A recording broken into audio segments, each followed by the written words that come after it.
복음을 통하여서 의심을 넘어 감격으로 이러한 제목으로 부활절 우리 하나님의 말씀을 듣고자 합니다.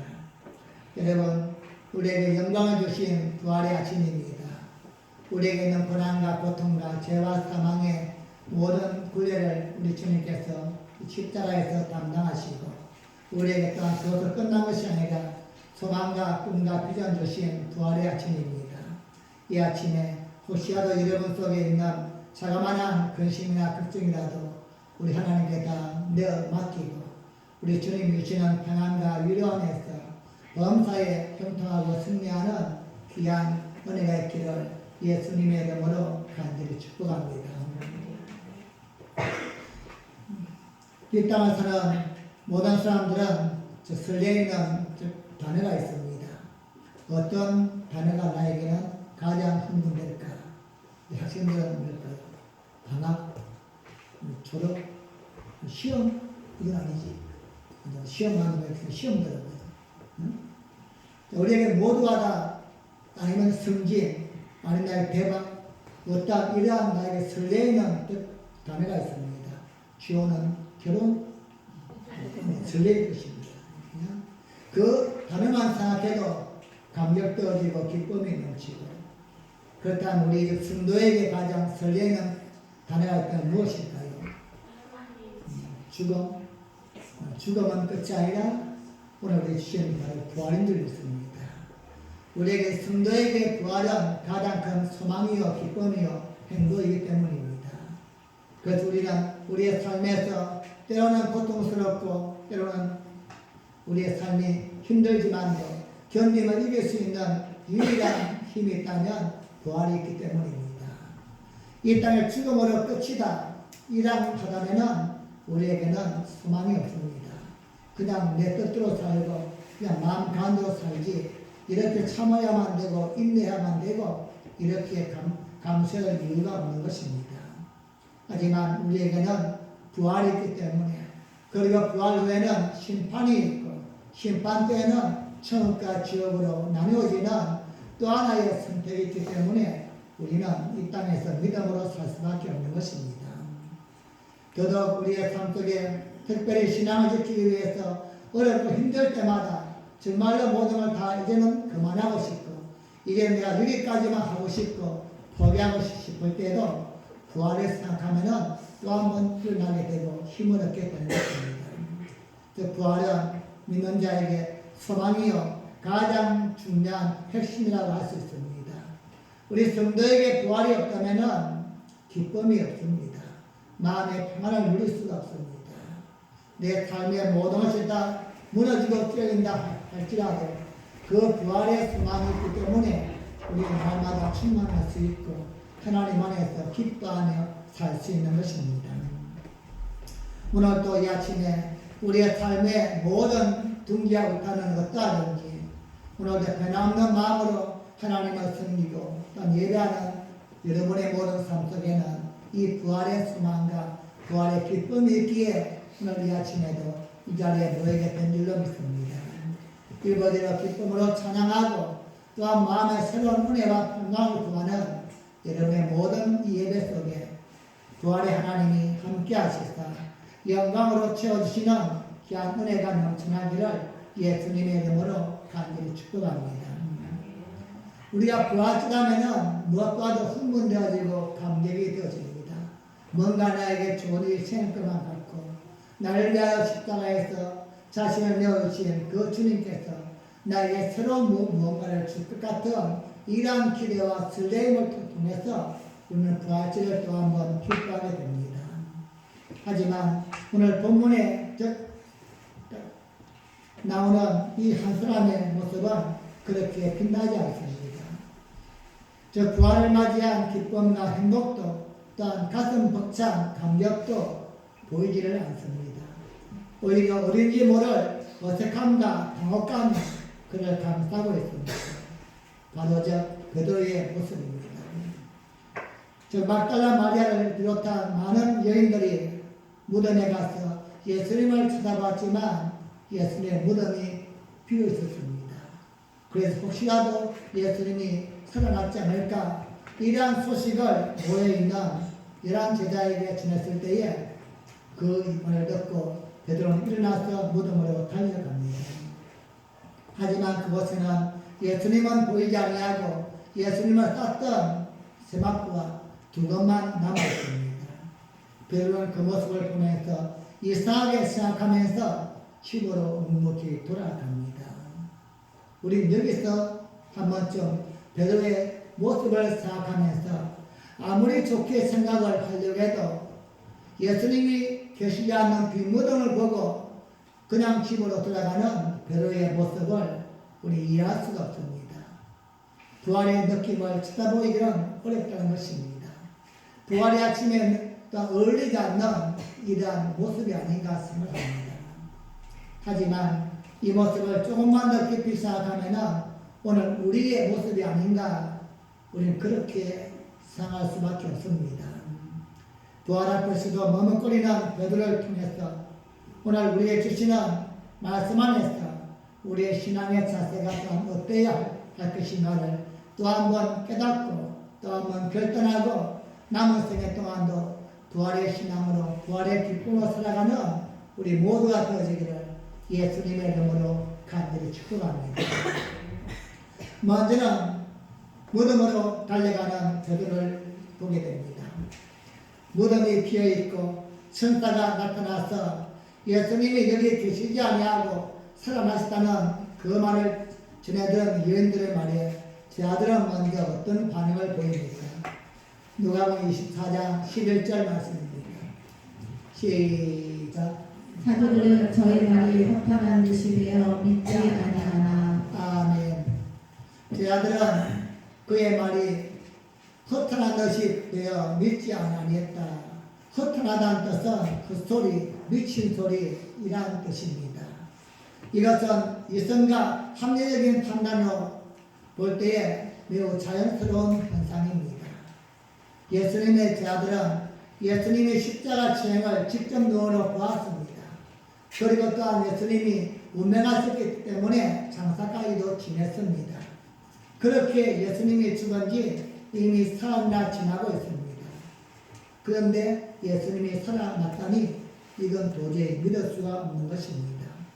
그래서 여인들이 하는 말을 그 소리, 미친 소리쯤으로 이렇게 들었던 것입니다. 논리적으로 생각해도 죽은 자가 다시 살아난다. 이건 지금까지도 본 적도 없고 있을 수 없는 일이기 때문입니다. 무엇보다도 중요한 것은 베드로의 모습입니다. 그 말을 들은 후에 나머지 모든 제자들은 미쳤다고 이야기하면서 쓸데없는 소리라고 이야기했지만 베드로도 그렇게 생각했을까요? 아닙니다. 베드로는 다른 사람들과 다르게 행동하는 모습을 보여줍니다. 누가복음 24장 12절 말씀입니다. 시작. 베드로는 일어나 무덤에 달려가서. 아멘. 베드로는 일어나 무덤으로 달려갔다고 이야기합니다. 우리 성경에는 즉 11절과 12절 사이에 뭔가 빠진 게 있지만 원어를 딱 원본을 볼 때는 그 사이에 그렇지만 그러나 이런 원어가 포함되어 있습니다. 11절 말씀 끝에는 즉 제 아들이 믿지 아니하나 그러나 그런데 베드로는 일어나 무덤으로 달려갔다는 것입니다. 베드로가 그들과 달랐다는 점을 강조하는 표현입니다. 베드로는 다른 제자들과 달랐습니다. 여인들의 말이 믿어지느냐 믿어지지 않느냐를 논하기 전에 베드로는 이미 무덤을 향해 달려가고 있었습니다. 베드로는 의심만 품고 앉아있는 것이 아니라 그의 발걸음은 의심보다 앞섰고 그의 갈망은 주장보다 컸기 때문입니다. 이것이 바로 오늘 부활의 아침에 즉 베드로가 보여준 모습입니다. 사랑하는 여러분, 신앙은 여기에서부터 출발되어집니다. 다른 제자들은 예수님이 다시 부활했다는 그 말씀을 듣고서는 여인이 미쳤다고 이야기했지만 자리에 앉아서 비웃고 있을 때에 베드로는 일어나서 무덤을 향하여 달려갔다는 것입니다. 오늘 우리의 신앙은 완벽하게 내가 보았기 때문에 완벽하기 때문에 믿는 것은 절대 아닙니다. 그냥 하나님의 말씀이 때로는 의심도 되어지고 이것일까 저것일까 갈등도 있지만 거기서 판단하고 내 생각으로 계산하는 게 끝나는 게 아니라 몸을 움직여서 하는 것입니다. 이게 신앙인 것입니다. 말도 안 되는 그러한 이야기지만 어떻게 죽은 사람이 사흘이나 지난 사람이 살 수 있는가? 말도 안 되어서 헛소리 말라 미친 소리 말라 이렇게 이야기하지만 이성적으로 볼 때 도저히 계산이 안 되지만 신앙은 그 말을 듣고서 움직여보는 것입니다. 대부분은 가만히 앉아서 판단만 하는 사람이 너무나 많이 있습니다. 말씀 읽으세요. 기도합시다. 판단만 합니다. 그렇게 해서 무엇이 될까? 내가 지금까지도 해봤는데 되지 않는 것 아닌가? 우리는 많은 정보를 갖고 있고 우리의 이성 또한 합리적인 훈련을 받았습니다. 그래서 우리에게 무언가 말이 전달되어지면 행동하기에 앞서서 사람들은 판단합니다. 이것이 나에게 이익일까 아닐까, 될까 안 될까 먼저 판단을 합니다. 하지만 그렇게 생각하는 동안 행동은 멈춘다는 사실을 알아야만 됩니다. 행동이 멈추면 아무리 위대한 이야기를 할지라도 아무리 좋은 기회라고 할지라도 생각에 머물고 끝나버리는 것입니다.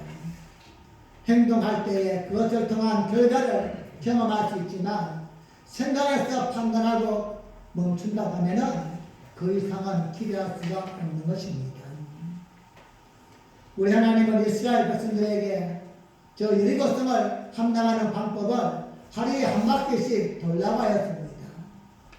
여러분 한번 이성적으로 판단해 보십시오. 성을 한 바퀴 그것을 돌면은 정복할 수 있겠다. 이해가 되어집니까? 우리 정상적인 사람이라면 이해할 수가 없습니다. 이해가 안 됩니다.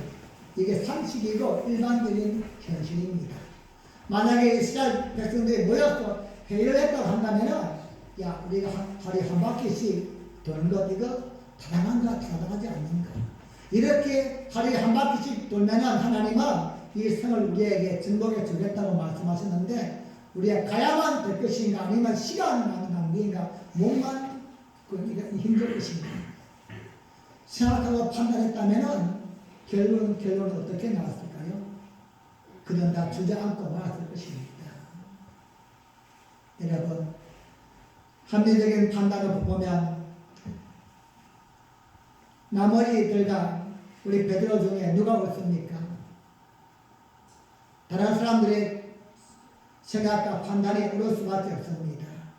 죽은 자가 살아나는 것은 불가능하기 때문에 베드로는 틀렸고 자연자주의 말이 맞는 것입니다. 가만히 앉아서 판단하는 것만 생각하면 베드로가 틀렸습니다. 하지만 우리는 결과를 알지 않습니까? 누가 옳았습니까? 가만히 앉아서 계산하고 판단했던 나머지 10명의 제자가 아니라 베드로가 옳았다는 사실을 우리는 너무나 잘 알고 있습니다. 신앙은 결코 이성과 합리성을 부정하지 않습니다. 하지만 이성의 테두리 안에만 갇혀있다면 신앙은 절대 한계를 넘어설 수 없고 기적과 기회를 만들 수가 없습니다. 우리의 주시는 모든 말씀은 한마디로 이성을 다 넘어서는 말씀입니다. 우리가 생각하고 즉 계산해서 되어지는 그러한 말씀이 아니라는 것입니다. 정말로 말도 안 되는 소리들 우리 하나님은 때때로 우리에게 감동을 주시고 움직이게 말씀하기 때문입니다. 그 한 걸음은 머릿속에만 머물고 있다면 그것으로 끝나고 말지만 몸을 움직일 때에 발을 움직일 때에 비로소 진리를 경험하게 되어지고 하나님의 기적과 능력을 경험하게 되는 줄 믿습니다. 이 시간 예배드리는 우리 모두가 부활의 증인으로 어떻게 서기를 간절히 축복합니다. 하지만 때로는 우리의 믿음이 적어서 정말 하나님이 예수님을 살리실까 우리 또한 마지막에 살게 될까 이러한 의심도 그러한 조바심도 있겠지만 아직은 작고 서툰 그러한 믿음이라 할지라도 상관이 없습니다. 정말로 순종한 것은 듣고서 끝나는 게 아니라 순종함으로 움직여 보는 것입니다. 발을 움직일 때에 또 하나의 놀라운 현상을 보게 되어지고 또 한 번 하나님의 은혜를 경험하게 되어지는 은혜와 축복을 누리게 될 줄로 믿습니다. 이 아침에도 그 부활의 주님을 다시 한번 경험하고 또 한 번 신뢰하며 살아가는 귀한 삶이 될 수 있기를 예수님의 이름으로 간절히 축복합니다. 두 번째로 빈 무덤을 찾은 베드로는 상식을 뛰어넘는 경이로운 현상을 경험하게 되어집니다. 말과 생각에 또한 모든 것을 또한 판단으로서 있던 다른 제자와 달리 베드로는 무덤을 향해 달려갔습니다. 그렇게 무덤으로 힘차게 달려갔던 그 베드로가 경험한 것은 무엇입니까? 부활하신 예수님입니까? 아닙니다. 그가 힘을 다해서 비어있는 무덤으로 달려갔지만 베드로가 마주한 것은 여인들의 말처럼 덩그러니 비어있는 빈 무덤이었습니다. 문제는 여기서 결정적인 차이가 생깁니다. 다른 제자들은 있을 수 없는 일이라고 자리에 주저앉아 있었지만 베드로는 일어나 달려가서 빈 무덤이라는 무덤이 비어있다는 그 현장을 눈으로 직접 확인했다는 것입니다. 여러분 이게 왜 중요할까요? 빈 무덤은 부활신앙의 가장 기본이기 때문입니다. 정말로 무덤이 비어있구나. 그렇다면 누가 훔쳐가지 않았다면 예수님이 하신 말씀처럼 부활할 수도 있었겠구나. 신앙적인 접근으로 우리에게 다가갈 수 있기 때문입니다. 그동안 모든 사람들은 사람이 죽으면 다시 살 수 없다. 이러한 고정관념에 쌓여 있었는데 직접 베드로는 눈으로 빈 무덤을 보면서 예수님의 말씀처럼 다시 살 수 있는 것이구나 확인이 되었던 것입니다. 그러므로 베드로의 행동은 즉 불가능을 가능으로 바꾸는 인식의 대전환점이 되었고 그 위대한 시작점이 바로 베드로가 눈으로 봤던 빈 무덤에서 시작되었던 것입니다. 베드로가 빈 무덤에서 본 것은 무엇입니까? 누가복음 24장 12절 말씀 다시 보겠습니다. 시작. 베드로는 일어나 무덤에 달려가서 들여다보니 세마포만 보이는지라. 아멘. 베드로가 소망과 기대와 또한 의심과 갈등을 갖고서 그 무덤에 달려갔지만 그가 본 것은 부활하신 예수님이 아니라 비어있는 빈 무덤과 동시에 예수님을 쌌던 두건과 세마포만 놓였습니다. 이러한 모습에 대해서 어떤 이들은 세마포와 수건이 정갈하게 켜져 있다고 이야기하였고 또 어떤 이는 마치 나비가 허물을 벗고서 날아오는 것처럼 예수님의 몸만 쭉 빠져나간 후에 시신을 감쌌던 형체 그대로가 보존되어 있었다고 성경에서 말씀합니다. 어느 해석이 더 정답에 가까운지는 알 수 없습니다. 그러나 한 가지 분명한 사실은 그 베드로가 보았던 그 빈 무덤은 난장판에 떠 있는 것이 아니라 뭔가 질서 있게 준비되어 있는 차분한 모습, 평안한 모습, 고요한 모습을 보게 되었다는 것입니다. 죽음의 사망과 사망 근세가 지배하던 무덤 안에는 질서가 없는 어지러움이 아니라 말로 표현할 수 없는 고요와 평안함이 넘치고 있었습니다.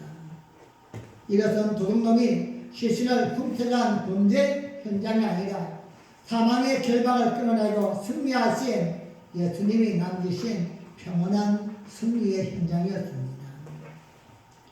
텅 비어있는 그 무덤과 또한 세마포와 또한 그 머리를 쌌던 두건만 있는 그 현장을 보면서 베드로는 과연 무슨 생각에 잠겼을까요? 오늘 여러분이 그 현장에 있다면 어떤 생각에 잠기겠습니까? 가장 먼저 떠오르는 생각이 무엇일까요? 우리는 예수님의 말씀을 기억해야 할 것입니다. 하지만 이 이후에 있는 기록들은 세상이 준비한 내용들을 보여주고 있습니다. 그 빈무덤의 소식을 전한 대제사장들은 즉시 추잡한 음모를 꾸밉니다. 무덤을 지키던 파수꾼들에게 그에게 돈을 쥐어주면서 우리가 잠든 사이에 예수님의 제자들이 시신을 훔쳐갔다는 헛소문을 유포하라고 사주하게 됩니다.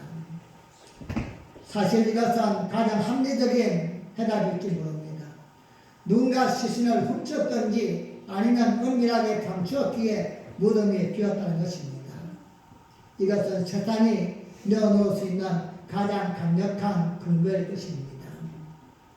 하지만 베드로가 목격한 빈무덤은 결코 공허한 공간이 아니었습니다.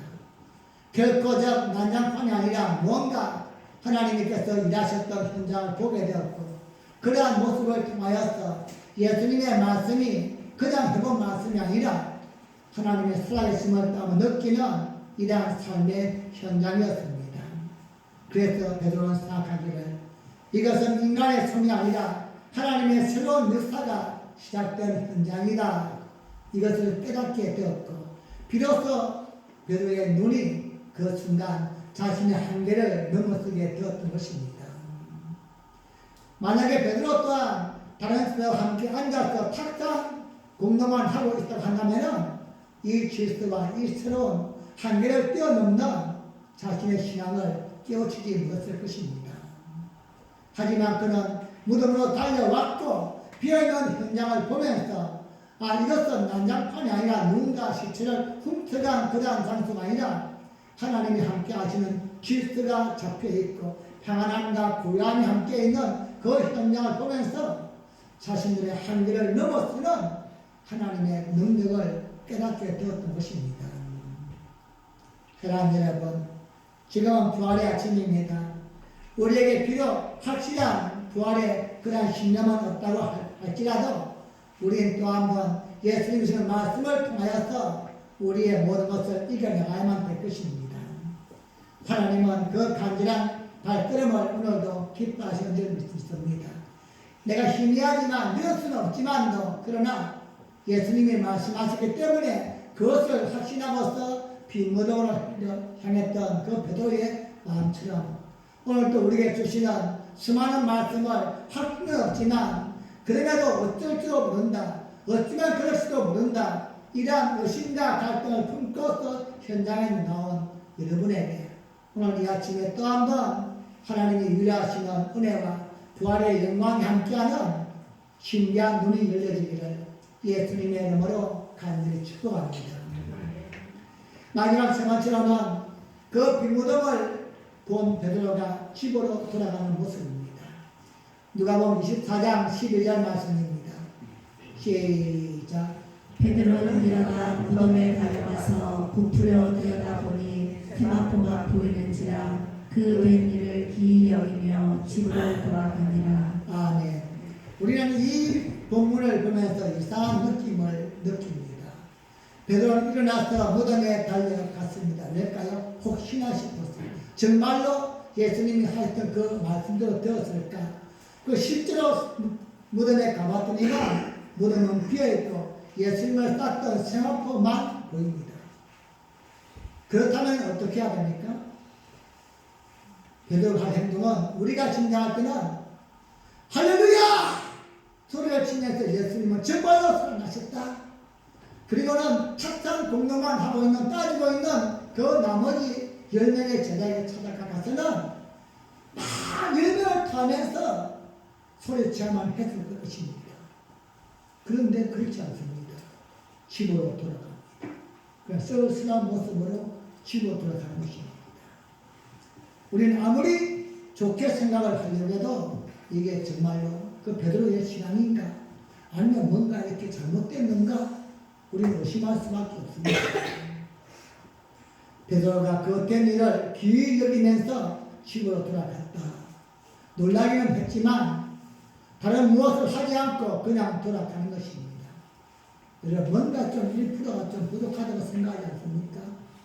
이러한 경험을 했다면은 뭔가 좀 액션을 취하든지 아니면은 그냥 벌떡벌떡 뛰든지 춤을 추든지 해야만 하는데 그렇지 않아요. 그냥 조용히 그냥 집으로만 돌아가는 것입니다.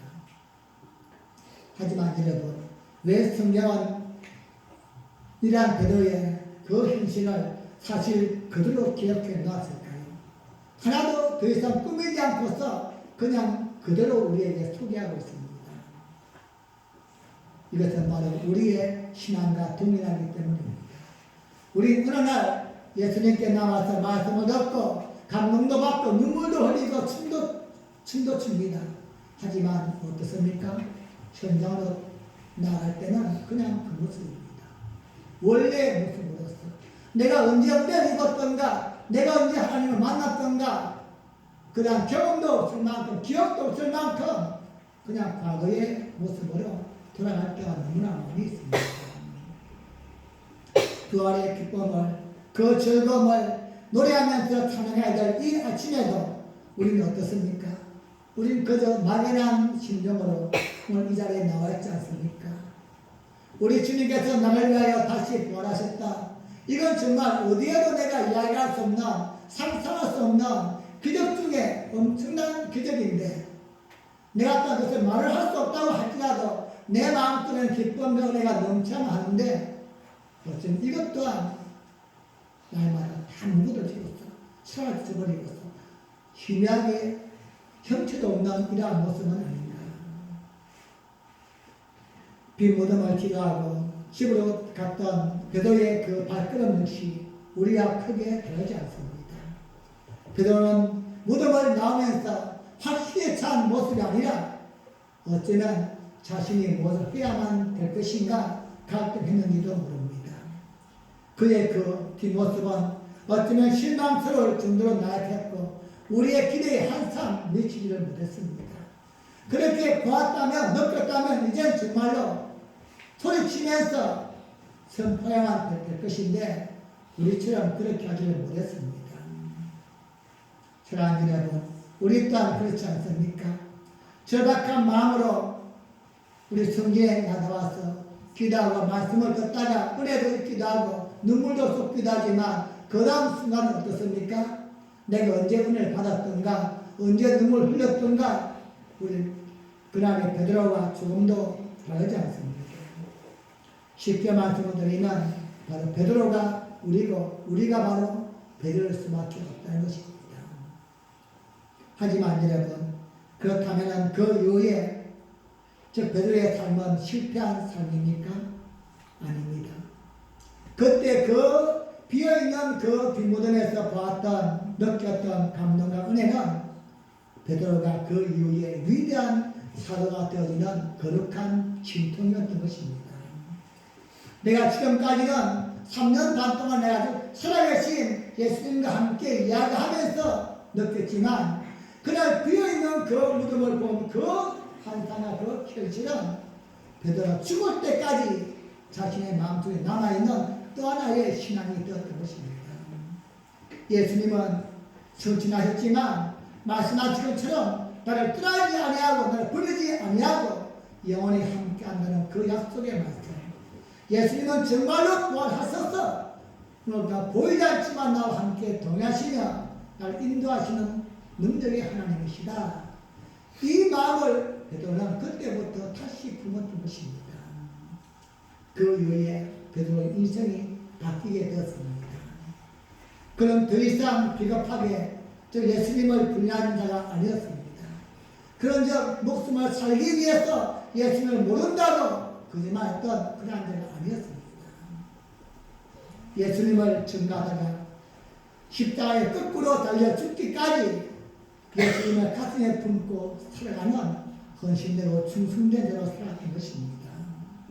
이것은 바로 그날 베드로가 보았던 바로 빈 무덤의 확신이었습니다.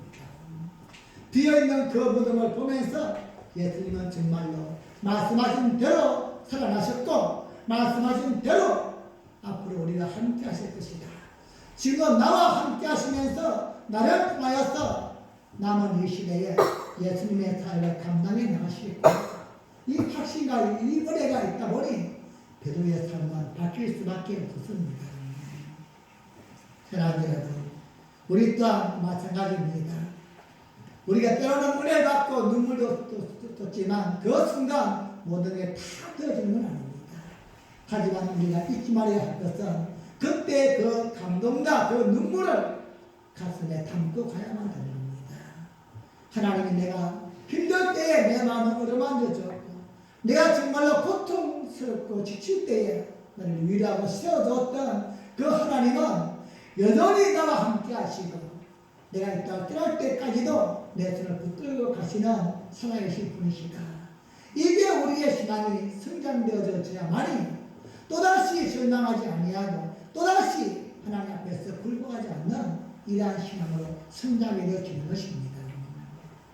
사랑하는 여러분, 말씀의 확신이 여러분들의 넘쳐나기를 간절히 소망합니다.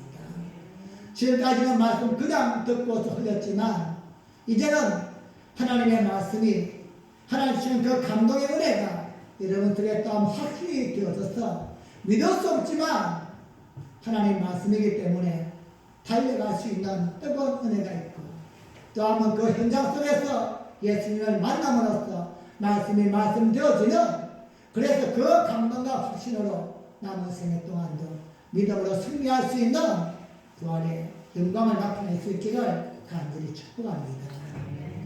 말씀을 맺겠습니다. 오늘 부활의 아침에 부활하신 예수님 앞에 모인 우리는 많은 부분에서 부족하고 연약합니다.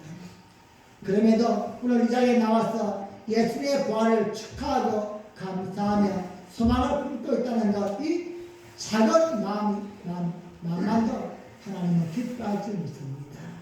그리고 우리가 춤추면서 기뻐하면서 저 거리에 나가서 예수님이 부활했다고 선포할 수는 없지만도 하지만 내 속에 있는 작은 이 믿음 하나라도 있다면 우리는 허락하신 삶의 경제와 울타리 안에서 만나는 사람들과 모든 사람들을 통하여서 사나의 길을 끝까지 달려갈 수 있는 부활의 정렬로 살아가게 될 줄로 믿습니다.